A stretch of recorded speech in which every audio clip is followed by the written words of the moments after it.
Hi everybody, I'm Chris. I'm the host of the All About Digital Marketing podcast and also the CEO of Social Inc. In today's episode, we're going to be talking about content calendars. More specifically, what is a content calendar, why you should have a content calendar, and what's it really good for. Now, you've probably all heard of content calendars, and to be fair, it's something that is bandied around a lot and is talked about a lot.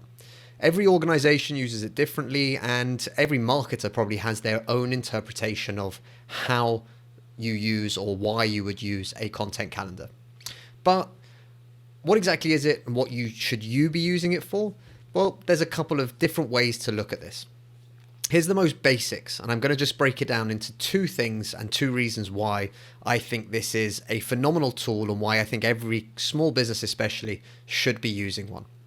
Number one, it's a great way to be ahead of the game, get advanced planning for your content creation, whether it be for your social media, whether it be for your blog articles. What are you going to be creating content about? Knowing that in advance is a hugely powerful thing. So how do we use a content calendar for that? Well, really simple. By having a calendar, and literally as the name suggests, we've got a list of our dates. So the next 3 months, 6 months, whatever it might be. And what we can do is we can get all the important dates and pick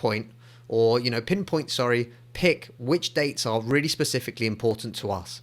So these might be key dates that are sometimes easily forgotten about, or they creep up on us remarkably quickly. So let's take, for example, the big holidays like Valentine's Day or Mother's Day, Father's Day, Christmas, Black Friday.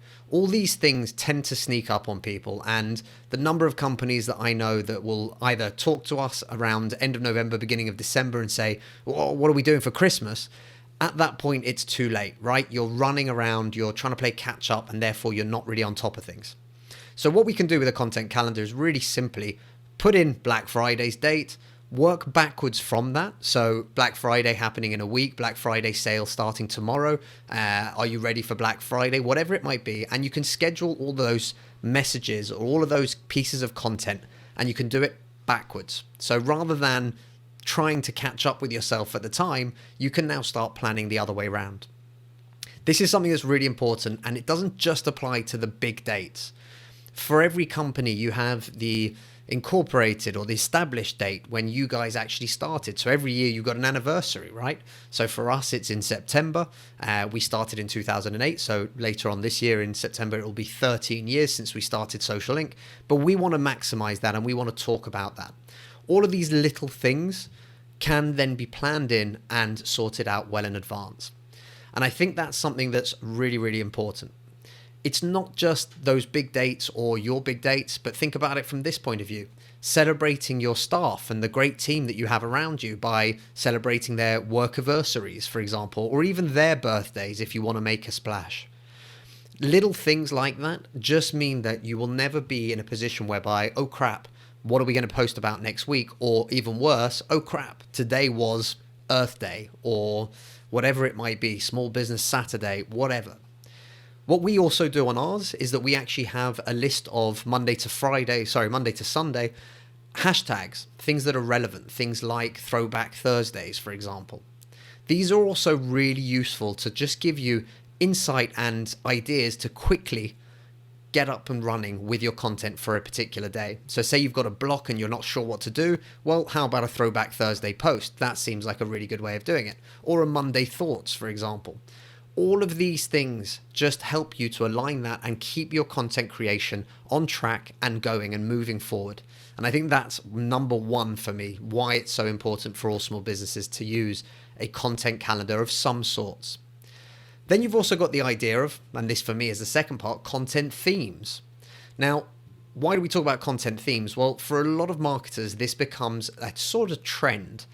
Now, this will either be linked closely to something like what we talked about, the key dates or big events that are happening, but it can also just purely be as simple as actually, this week we just want to talk about content creation. Or even with this podcast, you've probably seen that we did a couple of episodes that are all very closely linked in a row, and there's a reason for that. We're trying to create themes, a set of content that is based around one particular subject.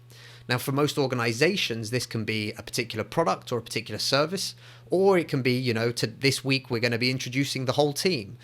something like that. But again, we can plan out this content and we can make sure that we've got these themes ready to go. It allows us to think ahead of the game, make sure that we're doing things properly, and most importantly, other people that are watching this or that are consuming your content will get that feel of, okay, cool, I get the message that they're trying to deliver, because you have more than one piece of content around that particular message or that particular theme. And that's going to be really important as well. So a way to niche down your content, as an example, so if you're doing things like, from our point of view, if we went into a week's worth of content about websites, we might know then, or a month's worth of content for the podcast, for example, we might know that we can set up then 4 episodes that just talk about websites, and we can get different angles and different ways to talk about each of those particular sections that we want to do. But that also relieves any stress and ideation problems that we might have when it comes to, well, what are we going to talk about next month? Well, we know because we've picked a topic or a theme, and that's going to run all the way through.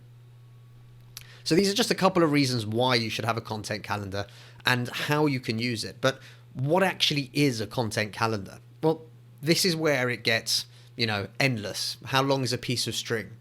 This can be a super complex database that you build in yourself into Airtable, which pulls information and dates and details and all sorts of other crazy things.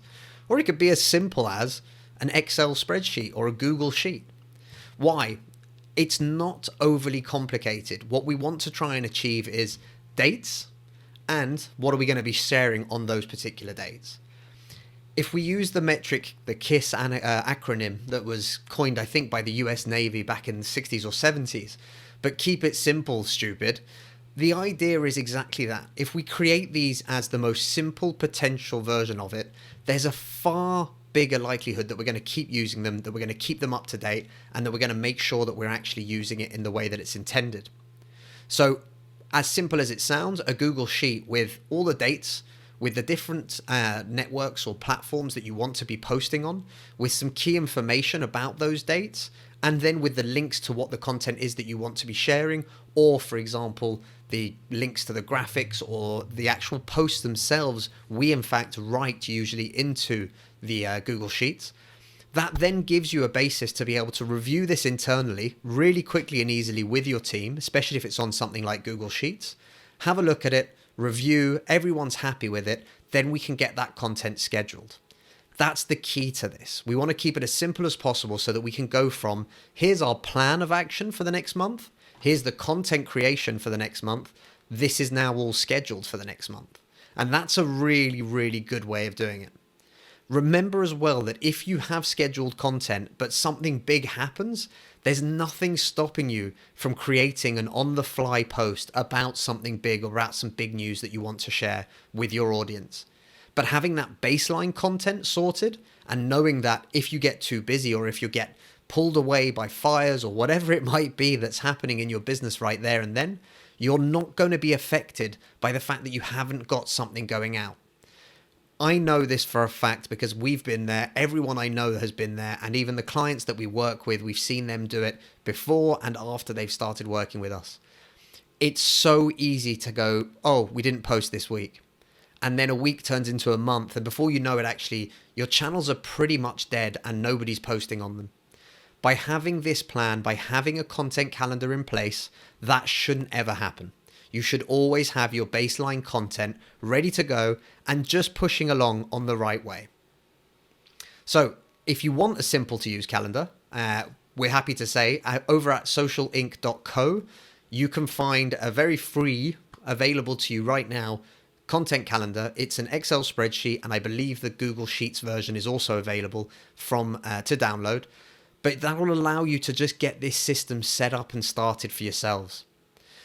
If you struggle, if you don't understand how to best use it, if you don't think it's such a valuable idea and you have a point of view that you'd like to ask a question about, feel free to hit us up on social media. You can find us on Facebook, Instagram and Twitter. It's at All About Digimar, and I would be happy to answer any questions or help guide you in the right direction for when it comes to using a content calendar and how you can best use it. That's the most important part.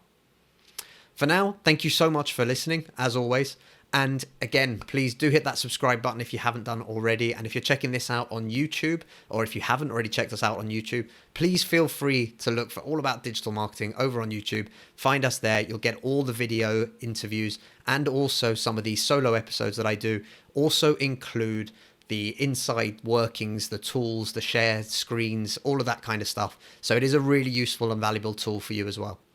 Thanks again, everyone. Have a great day, and we'll speak very soon.